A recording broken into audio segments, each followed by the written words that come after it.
Hey guys, Blue Delta Wolf here. This is Magic the Gathering 2014 and this is the Lords of Darkness Sweet 60. So it's a black demon deck with huge creatures and lots of nasty, decrepit, morbid things that you can do if you like black decks. It wasn't one of my favourite decks at first, and when I looked at the deck list I thought, oh, this is going to be difficult, and to be honest it was. Making a Sweet 60 for this deck has not been easy.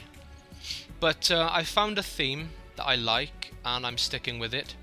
It's basically early game annoyance and creature destruction, a lot of removal, sacrificing, things like that, making way for the end game huge demon creatures that you're going to put in. As you can see, I've got 7 number 6s, 2 5s, 7 4s. So this is very end game heavy, not so early game heavy, but early game you can dominate just purely by the removal.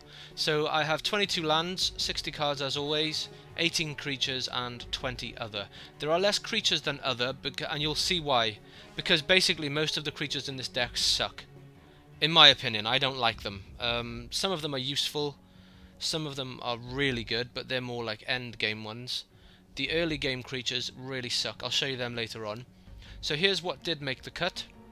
Mortician Beetle. It's 1 for a 1/1. Whenever a player sacrifices a creature, you may put a 1/1 counter on him. Now that comes into play later on. As you'll see, there are lots of sacrificing cards in this deck. Festering Goblin, when he dies, target creature gets -1/-1, 2 of them. Innocent Blood, each player sacrifices a creature. That works fine. Some of your creatures are meant to die, so don't worry about you having to sacrifice 2. And then you've got 4 of Diabolic Edict, target player sacrifices a creature. A lot of removal there. Destroy target non-black creature. This is fine until you come up against a black deck, of course, or if the enemy steals one of your black cards that you can't deal with. Becomes harder to kill. Infernal Tutor. Reveal a card from your hand, search your library for a card with the same name as that card, reveal it, put it into your hand, then shuffle your library, which is good. Like for example, if you had a Diabolic Edict and you wanted another one, you could just use this card to double up. Or if you have no cards in hand, you can use the Hellbent effect and you can search for any card, put it into your hand and shuffle. So it only costs 2, it's a great way of getting new cards. Soot Imp. Whenever a player casts a non-black spell, they lose 1 life, so this game has a lot of life removal as well. For example, this guy, when he dies, each player loses 3 life. Soul Cage Fiend. Now you may think, oh, it's bad that you lose life. It is in a way, but you want to just try and stay slightly ahead of the enemy. So if you're on 15 and they're on 14, then both of you losing 3 life is no big deal to you, but more of a big deal to them.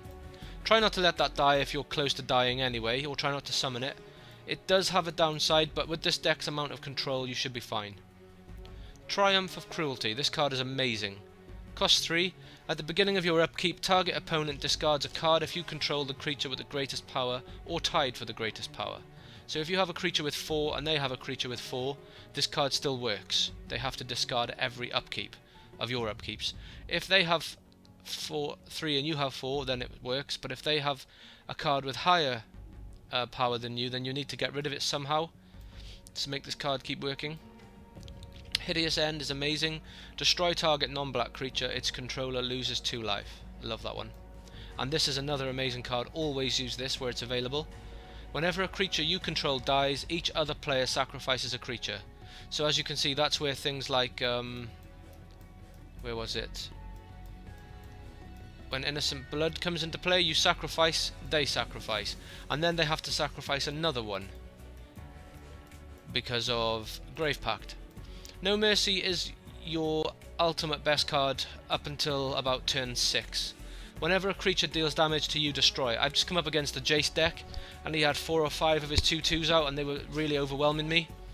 I put this card up, he attacked with them one more time, I went down to 6 health and he lost all his cards basically. So I stayed on 6 health for ages and managed to whittle him down. I got my big demons out in the end and beat him. So this card can save your life every time. Diabolic Servitude is kind of weird, but you get used to it when you use it. Basically, when it enters the battlefield, return target creature card from your graveyard to the battlefield. So you pull a card out. Like if you had to sacrifice a creature that you didn't want to, you can use this to bring it back. When that creature dies, then you exile it, but bring this back to your hand so you can bring a different card out of the graveyard. It's amazing, actually. When Diabolic Servitude leaves the battlefield, then you must exile the creature. So that's bad, so don't let this die somehow, but it's really helpful. Tendrils Corruption, you lose a lot of health in this deck, so this is another way of getting it back. You deal X damage to target creature and you gain X life, where X is the number of swamps you control. Mutilate, haven't had a chance to use it yet, it sits in my hand most of the time.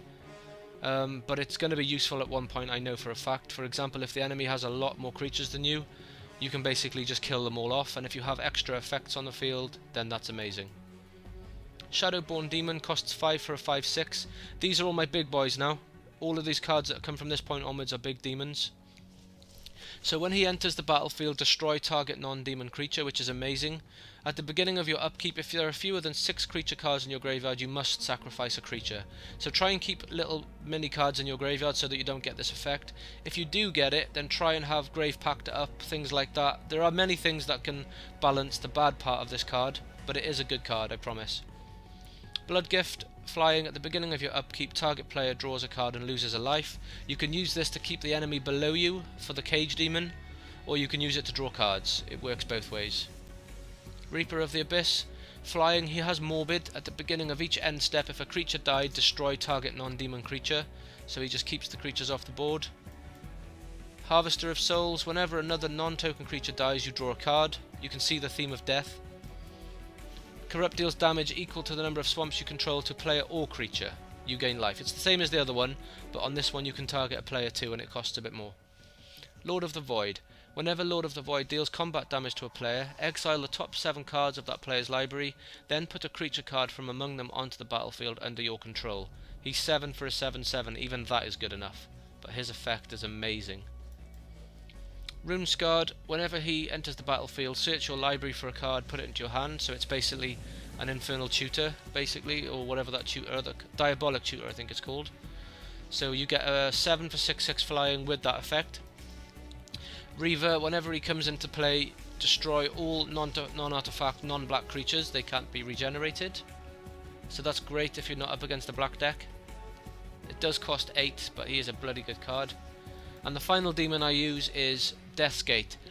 You may pay 6 life and sacrifice 3 black creatures rather than pay his cost, so you can have him in your hand from turn 4 and still get a 9/9 up with trample and flying. Really, really strong card. The cards that didn't make it, Onyx Mage, never liked that card. Never played it, I don't like his effect, it's boring, it's fucking annoying. Foul Imp, why would you put that up? Every time you play him you lose 2 life. It's okay, but I don't want to lose too much life, it's too much of a disadvantage. And again, this card is good. Creature spells you cast cost 2 less to cast, and they also get a -1/-1. To me, that -1/-1 stopped me playing that one. Exhume, each player puts a creature card from the graveyard onto the battlefield. Again, it would be good if the enemy didn't get the same effect. Already got a few of them in. Now this card I did play around with a lot. It was amazing at first, and then I realised that I didn't like it. Enchanted creature gets -1, but when it dies, return this from the graveyard to the battlefield. Now you have to put it on another creature, and that's great if the enemy has a lot of creatures, but if it doesn't, then you have to put them on your creatures. Now don't forget, this deck's all about removal, so the enemy doesn't have many creatures often, so I didn't play that card, I took it out. Same goes for this. I know it's a good card, but I just don't like destroying all creatures. Unless it's too situational. I know it's a good card, I know I'm going to get lots of comments on that, but I personally don't like to play it. It's just my personal preference. Bloodgift Demon, at the beginning of... I think I already have one of those in, yeah. Another one that's situational. When Halo enters the battlefield, destroy target angel. I do like this card, but you have to be up against one of the white decks just for it to be any good. Plus it has really low defense, so I decided not to play that one. Like, if there was a side deck where I knew I was coming up against an angel deck, I'd put it in, but there's no side deck, so what's the point? Again, it's just a vanilla card, not that good. Promise of Power, you choose blah blah blah blah blah blah blah, too much work, can't be bothered. Doesn't suit this deck. Well, let me actually read it. You draw 5 cards and you lose 5 life. Nah, fuck that. Target player draws 3 cards and loses 3 life. Again, these double-edged swords, sometimes they can really help the enemy. Sometimes you might say, okay, lose 3 life, but then they get the ultimate card that wins them the game. So no thank you. Hellcarver, I was going to play this. Whenever he deals combat damage, sacrifice all other permanents you control and discard your hand. Exile the top 6 cards of your library. You may cast any number of non-land cards exiled this way without paying their mana cost. So, yeah, it's okay, but it's 6 for a 6/6 with flying, and all that effect seems pretty pointless to me.